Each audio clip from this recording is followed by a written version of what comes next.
Jar Oil. The company have filling stations across the country, and our rates are relatively cheaper than anyone else across the country. Jar Oil is the biggest producer and distributor of cement in the country with the most competitive prices in the market.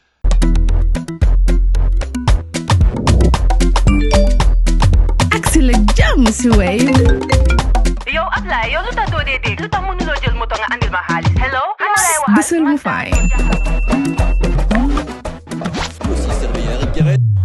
What? Bësal mu fine. Oh, yes! Wave Axina Gambia. Deposit and withdraw money, pay bills and buy mobile credit without fees. Transfer money wherever in the country for only 1% fee. Ak Wave. Bësal mu fine. Wave. Your money is yours. Right away, we are diving headlong into this Monday, the 18th of August edition of Coffee Time, its opening conversation, which touches on health, culture, and religion. The death last week of a 1-month-old baby girl who was allegedly the victim of female genital mutilation, FGM, has sparked widespread outrage. The baby was rushed to Bundung Maternity Hospital after she developed severe bleeding, but was pronounced dead on arrival, according to police. An autopsy was conducted to establish the cause of the baby's death, which many people prior to the outcome of the autopsy had linked to FGM and confirmed in a statement by the government of the Gambia, the Ministry of Information. FGM, or female circumcision, is a cultural practice outlawed in the Gambia, but which remains prevalent, affecting 73 to 76% of women and girls aged 15 to 49, according to some accounts. Now, following the tragic incident, world-renowned activist Fatou Baldeh's NGO, Women in Leadership and Liberation, or WILL, issued a statement condemning the fatality and the cause of the death. Well, culture, she says, is no excuse. Tradition is no shield. This is violence, pure and simple. Well, she's not done yet, because she has come to the program this morning to further expand on her reaction. Good morning, Fatou, and welcome back. Good morning. Good morning. Thank you for having me. Give us the background to this tragic incident. Mm-hmm. Thank you. About just over a week ago on a Sunday, we saw the Gambia police issued a flash that a 1-month-old baby had died, and the death was linked to female genital mutilation. And I immediately, a lot of us reacted to this tragic news. I think for many years, Gambian civil society organizations have been crying that the practice of FGM is taking life, it's harming women. So the news from the police really confirm what we have been crying, and it's so shameful that in 2025 a 1-month-old baby is dying in a country which outlaws the practice of female genital mutilation. I'm going to ask you why the practice continues despite being banned. Mm-hmm. But let's look at the police's involvement, that it was the police that actually came out with the news first. Mm-hmm. I mean, how significant was that? Is that? Absolutely significant, because in previous occasions, we've had incidents of FGM that were reported, and there wasn't much done about it. We also know that based on our history, we've had other cases of FGM that did not receive as much attention, particularly from authorities, as this one. So not just the police, but first that healthcare providers alerted that this child had died from her death was linked to FGM was a really, really commendable action. It also means that a lot of the work that civil society organizations have been doing to raise awareness, to build capacity of frontline officers like healthcare providers as well as the police was finally paying off, because this case was amplified. Had the police not shared this case publicly, I don't think it would have had the reaction that it has been having. So slowly, the message is sinking. Absolutely. In with health officials, law enforcement agents, and but what about the wider community?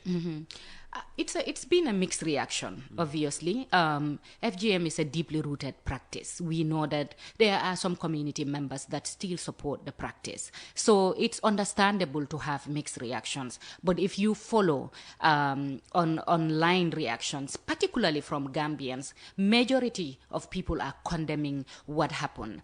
As I said again, we should not be dealing with babies dying unnecessarily in this time of 2025. And from the condemnations, what are they condemning? The death or the operation? The death as well as the practice of female genital mutilation in its totality. People are coming out, people are condemning the practice. And most importantly, survivors are speaking up. Survivors of FGM who have lived with the trauma are coming out and condemning and speaking against this brutal practice that needs to end now. And, well, I want to ask, why is the practice still prevalent? I mean, what's driving it? Thank you. Yes, it's unfortunate that we are still seeing the practice continue. As I just alluded, female genital mutilation have been practiced in Gambian society for decades and decades. And it's deeply rooted in harmful social norms and beliefs that makes it continue today. A lot of women and men in our community still have misconceptions and myths around the practice, and they believe that it should continue. But if you really look in depth into those beliefs, you will realize that ultimately they are to control women's sexuality, and it's an issue of power. So, when you want to withdraw or take away power, it's always not easy, because the people controlling the power will always fight back to maintain that status quo. And those are some of the factors that make it difficult. But also FGM affects women directly and young girls who in our society are often marginalized, often don't have the voices, or are not sitting in the right places to effect change. So these are some of the challenges that we continue to see. FGM has been an issue, especially, within the past couple of years, with litigation and attempts to, repeal the ban in the National Assembly and all that.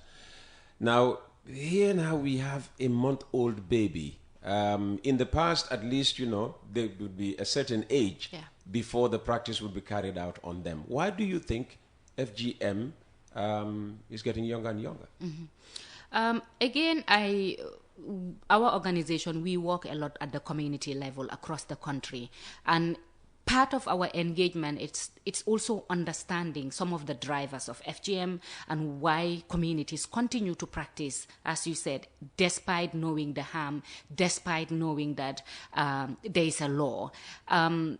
Particularly on babies, from the information we get from communities, it's because they believe that if girls at that age are caught, babies, they heal faster.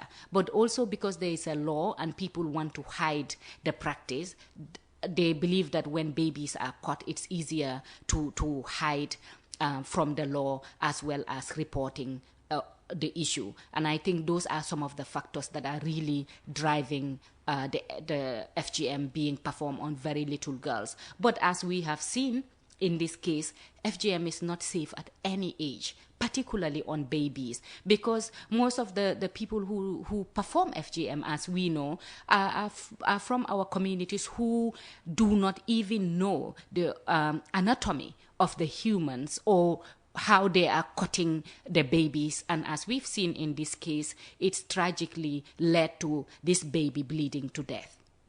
And for a non-Gambian or somebody, who is not from the West African sub-region, because FGM is not practiced exclusively in the Gambia. Yes. You have it happening in other countries across the continent, who doesn't know about the drivers. I didn't hear the cultural drive, the religious drive, because those are also key. Yeah. The same way that the practice is changing to in regards to age. It's also the same way the drivers, the norms that actually promote FGM are changing. So the belief that it's culture, it's religion. Culture, particularly, it's still people believe in that. But in my engagement at the community level, a lot of women are now understanding that FGM is not a religious requirement. People speak openly that they know that FGM is not prescribed in Islam. So that perception is changing. Many, from my experience speaking to communities, one of the reasons that they give, particularly mothers, is the fear that if girls are not caught, they may fall pregnant outside of wedlock. This is the strongest argument that we are receiving. Because again, women believe that if as society holds them responsible when their daughters fall pregnant outside of wedlock, they see themselves as responsible for protecting their girls from pregnancy outside of wedlock. So because of that, this practice continues. And again, this is why we need to look at solutions. We need to find ways that girls and boys are educated about their bodies and how to keep safe, how to prevent teenage pregnancies, how to prevent sexually transmitted infections. We need to go back into our curriculum to incorporate this. Years ago, we used to have POP FLE in school where young people were taught about these issues. POP FLE, Population and Family Life Education. Yes, we are seeing that nowadays most young people are not learning about these issues. And as I often say to families, when we go to the communities, we see that teenage pregnancy is rampaging our community. So if FGM really worked, we wouldn't have such a high level of teenage pregnancies within our communities. So that is a myth, and these are the conversations we need to have in our communities to transform those myths, but also to empower women and girls so that they realize their full potentials and give them opportunities. Another factor is marriageability, for example. A lot of communities again believe that if girls are not caught, they will not be married. But we are seeing that has changed. Men are now marrying women who are not caught. Women in the Gambia are liberated. They are coming out. The fact that, myself as a survivor coming here and speaking to you about FGM, which, maybe 2 decades ago was still a taboo. We are breaking those barriers. We are breaking the silence around the practice. It's showing progress. And this is why, again, because of its link to marriageability, it's important for us to have men also joining the movement. It's important for men to come out and support the movement, which we are seeing. There are a few men who are pro-FGM, but we are seeing a big movement of young men and older men coming out and denouncing FGM and saving their daughters. So change is happening. Having identified the gap in our education system, that is, impeding education, around FGM and all of that. What can NGOs like yours, WILL, and the other women's rights organizations do, to plug that gap? Yeah. So we work in schools. We work in communities targeting these young people in particular, because FGM can be broken within a generation. If I don't cut my daughter is not going to cut hers. True. FGM can be ended in a generation. So for these young boys and girls, if we can reach them now and educate them about the impact of FGM, we will see a change. In fact, we are already seeing a change. I know a lot of the time we focus on saying that the ban is still on and girls are being caught. The demographic health survey 2019-2020 indicated that they saw a drop in the practice of on the beliefs on whether FGM should continue or not. So, for example, in 2013, 65% of women believed that FGM should continue. When they did the survey in 2019-2020, this number dropped to 43%. So it's showing, and most of that drop was among women who had already experienced FGM. They believed that the practice should stop. They didn't believe it should continue. So for us, we see that as an indicator that change is happening within our communities. What about this 73 to 76% of women and girls aged 15 to 49 being affected by FGM. I mean, was it before this study was conducted, or is it reflective of the current situation? So with prevalence of FGM, when data is collected, as you can see on those statistics, it shows between the age of 15 to 49. Yes. And these are collected every 5 years. So even in the next 5 years, when this data is collected, girls who were caught prior to that would still fall under that age gap. And these are some of the challenges in being able to record how prevalences are dropping. And those are some of the challenges. But based on conversations, based on my generation of women that I am speaking to and men, we are seeing that a lot of us are ending FGM within our families. And I do believe that come 10 years time, when this data is collected again, we will see a significant drop in the practice of FGM. It's because some of these women that are recorded are again counted in the next prevalence when it's being the data is being collected. On Monday, the 18th of August 2025, it's coffee time with Peter Gomez, and we're talking to Fatou Baldeh, women's rights activist. The conversation so far is on FGM. The government has come out with a statement. The UN system has also come out with a statement condemning the issue. But the government statement in particular promises full enforcement of the law, working with communities to empower women and girls. I suppose WILL works with the government. Are they as committed as they are presenting in the statement post this tragic incident? Thank you. I definitely commend the government for coming out and publicly condemning the practice of FGM, but most importantly, linking the death of this 1-month-old baby to the practice of FGM. Because we've had other incidents because before. that was officially confirmed in an autopsy. Yes, and in their report, they highlighted that. And I think that is absolutely significant. It shows commitment to addressing violence against women, because FGM is a form of gender-based violence which is recognized internationally. The government has signed treaties internationally that ban FGM, such as the CRC, the CEDAW, but also regionally under the African Charter, the Mobutu Protocol, in addition to having a national law that bans female genital mutilation. So for them to come out and acknowledge and confirm that this 1-month baby's death was linked to FGM is a powerful stand. It's a great beginning for us, particularly in the women's rights movement. This is a great milestone. It shows commitment. And we will be watching. We see the statement. We want to see more than a statement. We want to see that this case in particularly sets an example and sends a strong signal at the community level that the Gambian government stands to protect the most vulnerable in our society.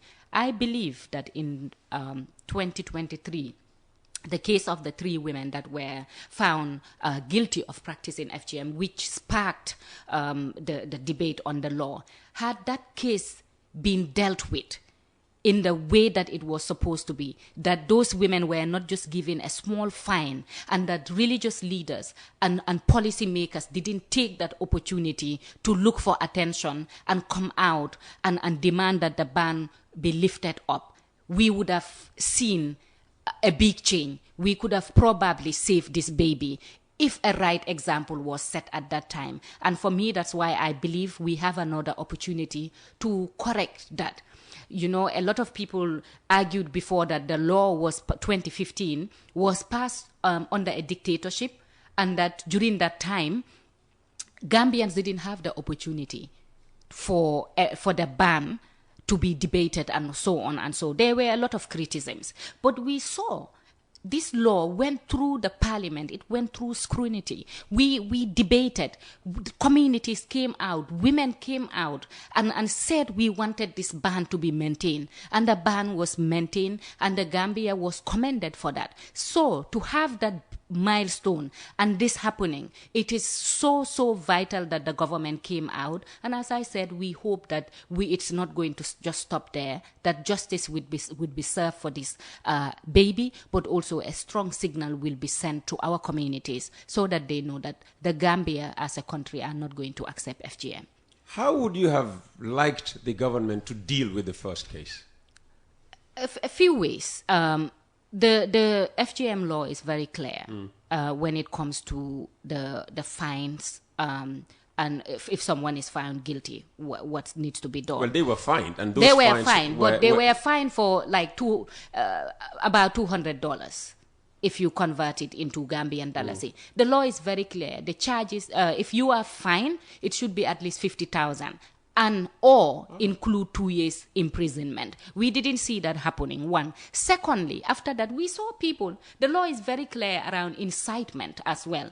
Inciting FGM is also illegal in this country. But we saw people coming on TV, speaking publicly, saying that women should cut their babies or their daughters and nothing will happen to them. That was incitement, encouraging women, and those people should have been dealt with. There should have been examples set for that. And I think if that was done, we won't still have what we are seeing today. It should have been nipped at that time, and that didn't happen. But again, as I said, the government has an opportunity to address these issues now, and we hope they will do that. I'm sure those loud voices, were the ones that issued a statement countering the government. And in the last paragraph, actually the last sentence, they said, "We further call on the government to end the continued harassment, humiliation, and brutalization of our elderly women, sisters, and children for the pleasure and interests of foreign donors and their partner local civil society organizations." Interestingly, the Gambia is not an island. We are part of the international community. As I said earlier, we are signatories to international laws as well as regional laws. That puts the obligation on the Gambian government to enact laws to protect women and girls, particularly the most vulnerable. The same group has argued on the base of culture, tradition, and constitutional rights. But all these rights stop when you harm another individual. FGM is recognized globally as harming women and girls. It has been proven. We don't need evidence anymore, particularly with this recent case. So for us, we get accused of these things, and of course you always find these accusations are directed on issues that are protecting women and girls, on issues around human rights. So we are not going to listen to these arguments. The Gambia has a responsibility to fulfill these obligations, and we are going to make sure that we push for those obligations to be respected. But additionally, as I always keep saying, right now, the Gambia is being seen as an example of a country that is setting standards when it comes to human rights, democracy, and respecting the rule of law. We are being celebrated internationally as a country that is transitioning from dictatorship to a democratic dispensation. So we cannot go back and roll rights on women. FGM is recognized as a human rights issue. So we cannot be advocating on the one hand on human rights and also pulling back on women's rights. Women's rights are human rights. They make the point of foreign sponsorship. Do you think WILL would be there without, the funding of its development partners outside the country?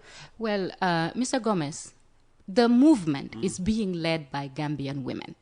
The movement is being led by women like me, survivors of FGM, that have recognized how FGM harms women and girls. So we are leading with our voices. How come they are not asking the same questions about donor funding when it comes to agriculture, when it comes to health, when it comes to other, in fact, things that they are benefiting from?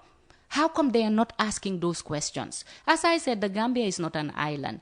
Yes, our organization benefits from support both nationally and internationally. FGM cannot be ended without support of grassroots movement. And we need the international community to continue supporting grassroots organizations so we could go into our communities. The fight, importantly, is being led by Gambian women with support from Gambian men. That is what matters. The pro-FGM and their excuses, you can see it's a group of men who are pushing for the FGM ban to be lifted. It's a group of men with an outsider. They're being supported by a woman who is not a Gambian, whose experience and realities are completely different from Gambian realities. She cannot speak on behalf of Gambian women because our experiences and her experiences are not the same. And as I said, Gambian women, not just myself, we have a lot of Gambian women that are in the forefront fighting to see FGM and other forms of gender-based violence end in this country. With reference to they being only men, we have seen videos where girls, of school-going age, held placards demanding, their right to practice their religious belief, and if that involves female circumcision, as they call it, yes, so be it. Yes. After conversations with some of those girls, even during the time at the National Assembly, you'll find that a lot of those girls didn't even know why they were there. They didn't? No. We spoke to some girls and they didn't even know why they were brought to the National Assembly. One of the things they were told was that a group of women were fighting Islam. These were some of the myths that they were given again, and they came out to protest against that. We are not fighting against Islam. What we are fighting is the harm that is put on Gambian women and girls. That's what we are fighting. Where is that case as we speak? Is it still in the no resolution yet? How long will it take to be resolved? Do you think this is an impetus for maybe the case, to make traction in the courts? As you may be aware, the case has now been moved to the Supreme Court. And of course, the same pro-FGM are challenging the ban that was maintained at the parliament, again, based on culture, religion, tradition, and all that. We continue to fight. We will be going to court. We know that the pro-FGM had said that they would take the case to the Supreme Court. They have, and we are also ready to battle it out. And we are confident that the Gambia, the Supreme Court, will do the right thing alongside Gambian women and girls. Interestingly, Fatou, FGM is one thing you don't hear in the political discourse. You won't hear a political party, talk about FGM, individuals who want to be president, talk about FGM. Why do you think it's, it's being avoided by politicians? Thank you. I think that's a very significant question. We've raised issues around the government statement. We've talked about the government stand.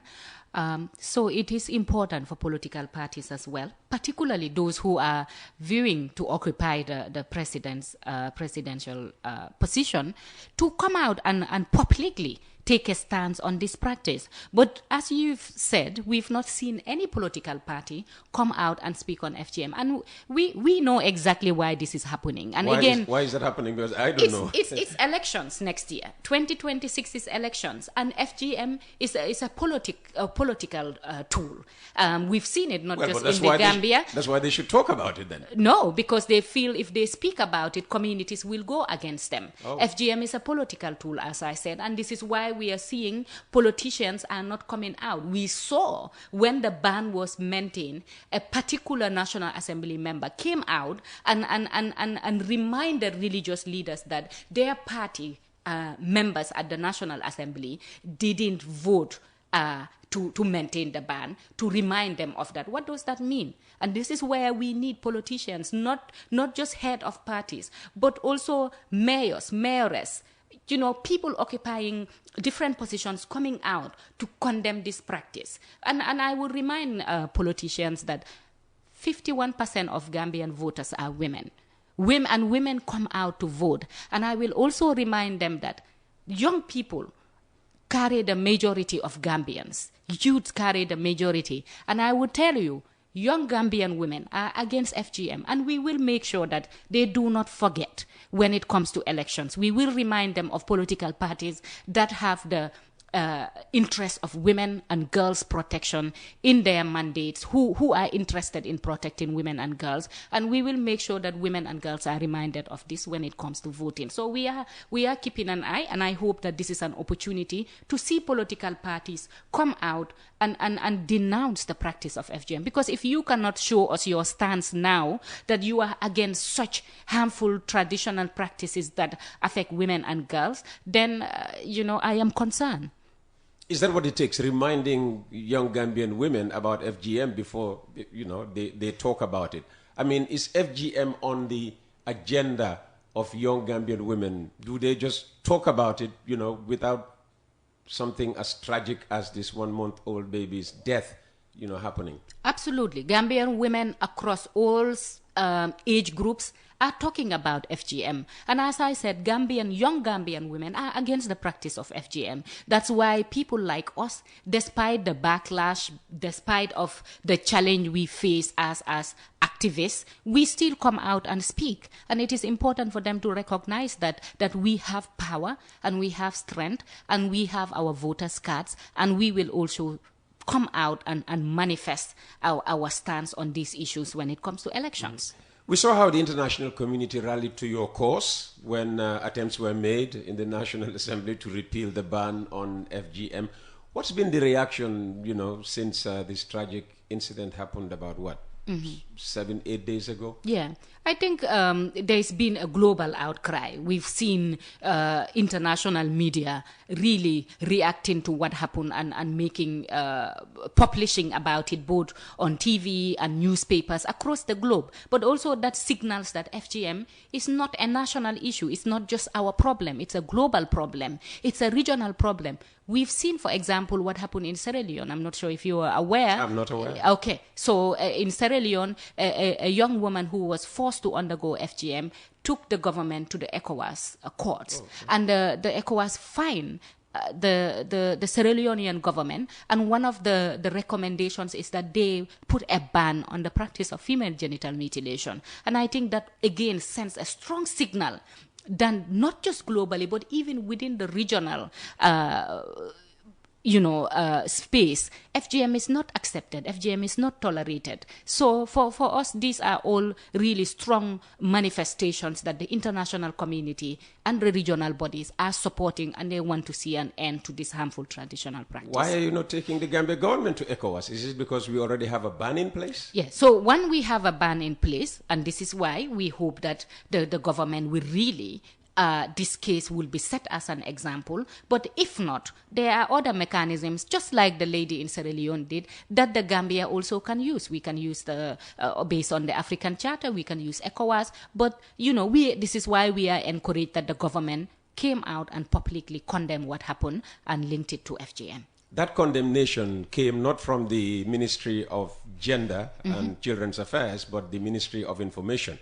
Well, maybe that's the protocol that they have in place. But how do you work with the Ministry of Gender and Children's Affairs? So I think because of the line of communication, it came through the Ministry of Information. But I do like to believe that this was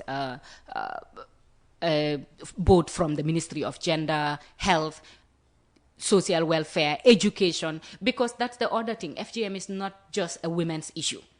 FGM is a gendered issue. FGM should be everybody's business. FGM impacts women's health, so it makes it an issue for the Ministry of Health. But also ending FGM requires our educational system really revisiting our curriculum, looking at educational strategies that empowers and educate both women and girls to do away from these harmful traditional practices. So for us, it goes beyond working with just the Ministry of Gender. In fact, we are starting a new project that is looking at gender transformative approaches, where we are not just addressing the branches when it comes to FGM. We are going deeper, addressing the root causes of inequality, addressing these harmful gender norms that puts women in such a vulnerable position. So, for example, the mother of this baby, carrying a baby for 9 months, giving birth to a child and being pressured by society, by culture, by social norms to put your 1-month-old baby through this harm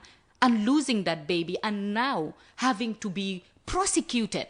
I am a mother. I know no mother wants that. But it shows how deeply rooted and how entrenched FGM is within our society. So to end FGM, we must really address those root causes that perpetuate gender-based violence, that puts women in such vulnerable positions that they are willing to go through these challenges just to conform to society's norms and expectations. And still, just to have an understanding of how you work with the Ministry of Gender, I mean, for it to, hasten the process, the process of, achieving a total end to FGM practice in this country, they need to work with, organizations like WILL, yes, who are on the front line. Yes. Again, how do you work with the government? Okay, so particularly with the Ministry of Gender, yes, we work closely with them in developing policies. When we have our activities in the communities, we go with them. When this issue of FGM came up again, we reached out to the government through the ministry, through our home, which is of course the Ministry of Gender, Children, and of course this baby was a child, falls again under their responsibilities. So we would communicate with them. We would encourage them. As I said, we know that from our previous experience in 2023, it took a long time for the government to come out and take a stance. We had to advocate repeatedly. So again, using the channel of the Ministry of Gender as a way to communicate to our government as to what we want, we've been taking that. And of course, when we want certain laws around GBV, not just to pass a law, but for effective implementation, we communicate through position papers, through writing, through having courtesy calls. In fact, we are planning a courtesy call right now to go and see both the Ministry of Gender, Health and Education to talk on these issues, but also moving forward, what do we expect? What do we anticipate from these line ministries? Earlier on, you made reference to the mother of this particular baby. I mean, in this situation, what are they, I mean, the mother and the father of this unfortunate infant, are they victims or perpetrators? Okay. And, how would you advise they be dealt with? Okay, so FGM is very gendered, and I think what we are seeing now, particularly in this case, really manifests these issues. The child, of course, is a woman, a baby, is a girl, sorry. The 3 women who were arrested and charged, of course, are all women. So you see the gendered nature of FGM, the harm, but also these women, the same harm was most likely committed against them. And they've passed it on. They've passed that trauma, they've passed that harm onto this baby and probably many others in their family that has unfortunately led to this tragic. But interestingly, if the mother has been arrested, where is the father? Why is it that just the mother has been charged and the father isn't? Because they are both parents to this baby. They were both parents to the baby. So you also see the gendered nature of FGM, because they were both parents. Where is the argument that just the mother has been charged and not the father? And the aunt has been charged, as we know, and of course the cutter. So you see the way that FGM is gendered. Unfortunately, women are the victims, women are the perpetrators. But the mother in this case is a perpetrator because the law around FGM, it extends not just the person who commits, but if you are an accomplice, you are also, there's also charges associated to that. So this is why it's important for women at the community level across the country to be aware of the implications in participating on such a hideous crime. But should it only be punishment? I mean, doesn't she need help? Because if she was a victim of, FGM and grew up believing it's normal practice, just like if you have an education and you have a daughter, you want the daughter to be educated because you believe that education, is a way of life. So doesn't she need help as well? Absolutely, particularly if she's a survivor. But also for me, even looking deeper, I'm not sure what the family context for her was. What was her, did she have the autonomy? Could she make the choice whether her daughter was caught or not? I don't know what the context is for her. So yes, in partly my heart goes out to her, as a mother.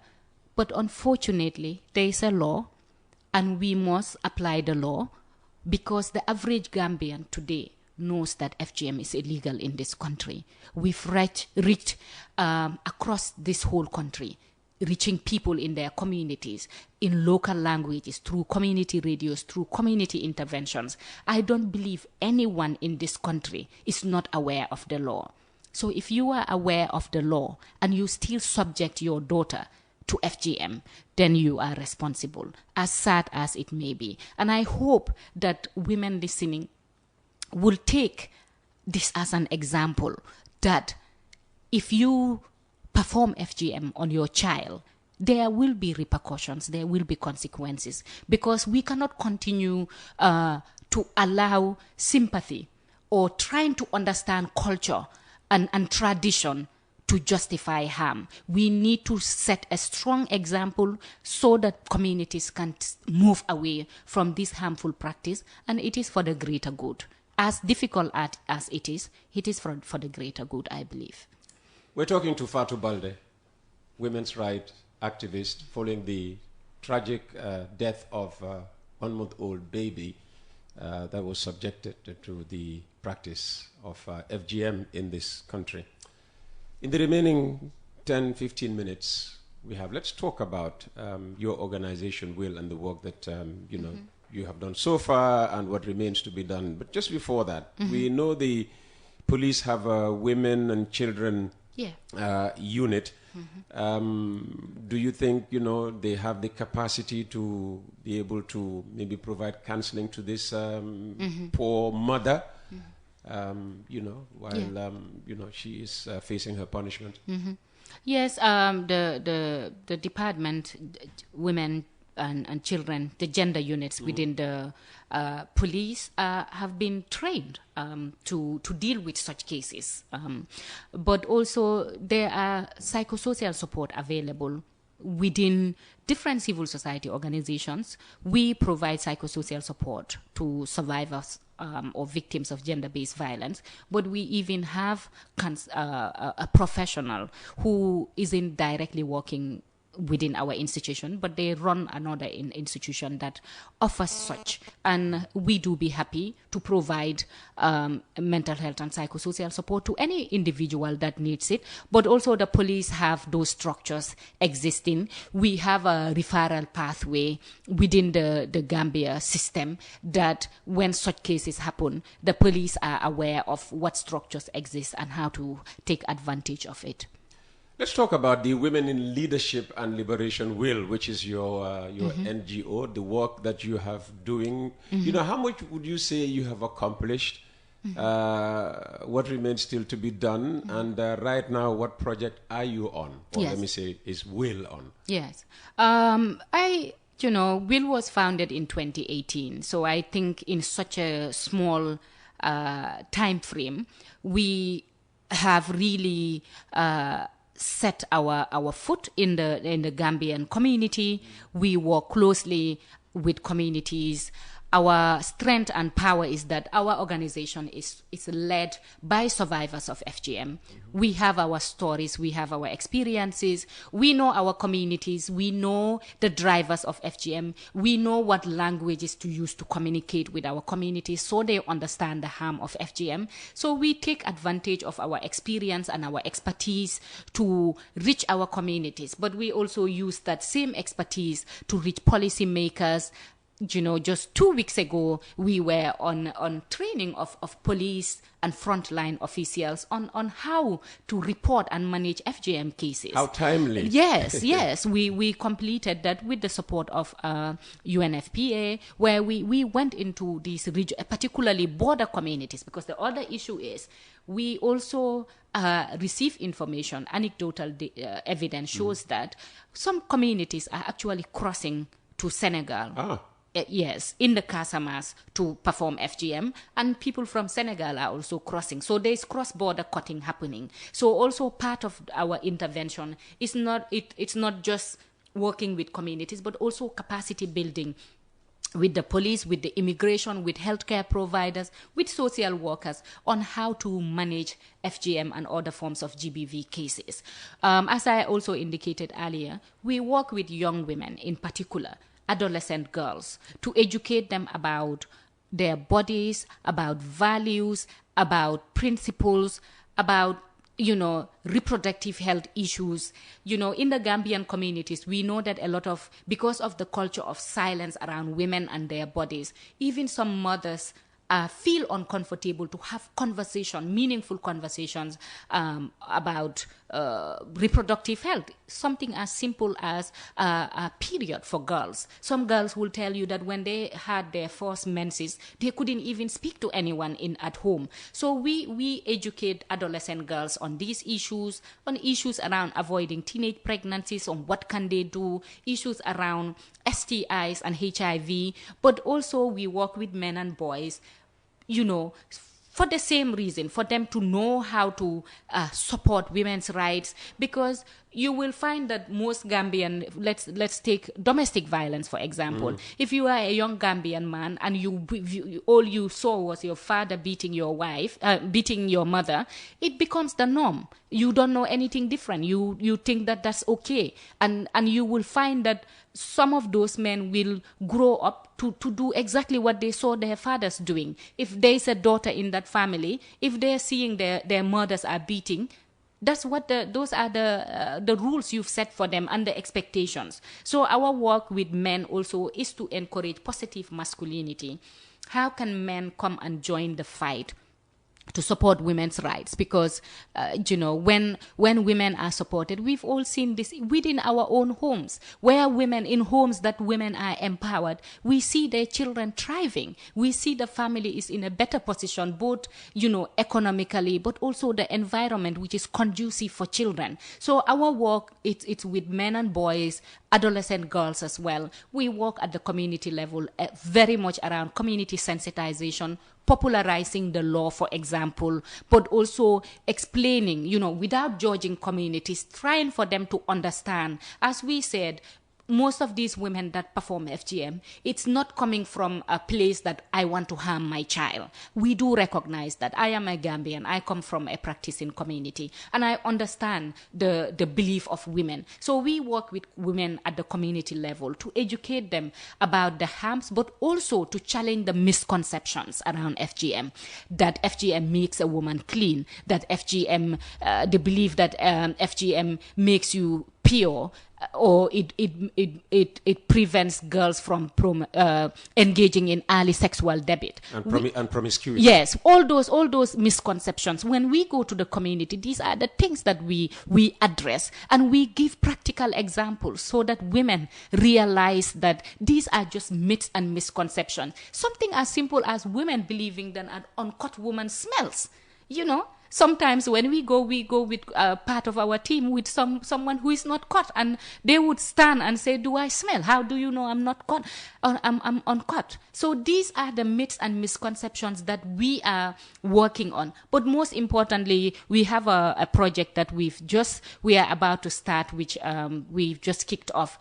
As I said earlier, gender transformative approaches, which is actually looking at the root causes of violence, the root causes of inequality, and how that affects men and women differently, by addressing that power dynamic at the very early level, not just when men are all grown up. We started when people are young, within our homes. The same way you give responsibilities to girls to sweep, you give it to your boys to do. You're teaching life skills, because in the Gambia, most households believe that cooking and cleaning is for the girls and not for the boys. But what are you teaching that child when they grow up? We see that as our country, people are migrating. We are moving to other countries. But when our men move to other countries, who's going to do the cooking and cleaning for them? So it's important for us to unlearn those harmful cultural norms, expectations, and beliefs. And this is what our project around gender transformative approaches is going to really look into, and try to see how do we balance the power dynamics between men and women. And just finally, you listed some of the misconceptions around FGM. Mm-hmm. What about misconceptions about Fatou Baldeh? Interesting. Yes, of course. Now I have embraced the name as an activist, which is what I am referred to in most cases. But, I am much more than an activist. Yes, I believe in women, that women should be treated equally as men, and women should be protected at all counts from harm. And that I will continue to fight for. I will continue to fight against female genital mutilation. But beyond my identity as an activist, I am a mother, I am a wife, I love family, I love being a Gambian. I am a proud Gambian, and I'm proud of my culture and my tradition. But what I am not proud of is a culture or tradition that puts harm and long-lasting impact on women and girls in the name of tradition or culture. I do not ascribe to that. But also, as I've indicated to you in previous conversations, I hold a bachelor's degree from the University of Wolverhampton. I hold a master's degree in sexual and reproductive health from the Queen Margaret University in Edinburgh. And I am currently doing my PhD with the Medical Research Council in the Gambia through a university called the Canterbury Christ Church University in the UK. I am in my second year, again, in the area of reproductive health and rights. Beyond my activism, I am a gender justice specialist. I believe that the way that we raise our daughters and our sons, the way that we, from that early age, that we ascribe responsibilities and expectations actually results in the harm that we see when people are adults, and that my fight is trying to balance that power between men and boys and women and girls, so that we have a society that is equal, that is just to both men and women. I believe we've seen, for example, no country can develop without empowering their women and girls. No country can thrive if you hold back the majority of your nation. We know that Gambian, in our population, we have more women and girls. If we continue to hinder their potential, if we continue to hold them back, then we will struggle to thrive. But also, in addition to all this, I am interested in seeing that women are represented in decision making. I'm interested in seeing in the 2027 parliamentary elections to see more women at the National Assembly. I hope to see more women coming out, particularly in these presidential elections. I hope to see more women coming out as presidential candidates. Fatou Baldeh could be one. Well, right now it's not my space, but I would like to build more on my experience, and my expertise is around empowering communities, strengthening capacities, and working with the younger generation to grow and to change social harmful norms. And that's where I am going to invest my energy at the moment. Fatou, thank you very much, and good luck. Thank you. Jar Oil. The company have filling stations across the country, and our rates are relatively cheaper than anyone else across the country. Jar Oil is the biggest producer and distributor of cement in the country with the most competitive prices in the market.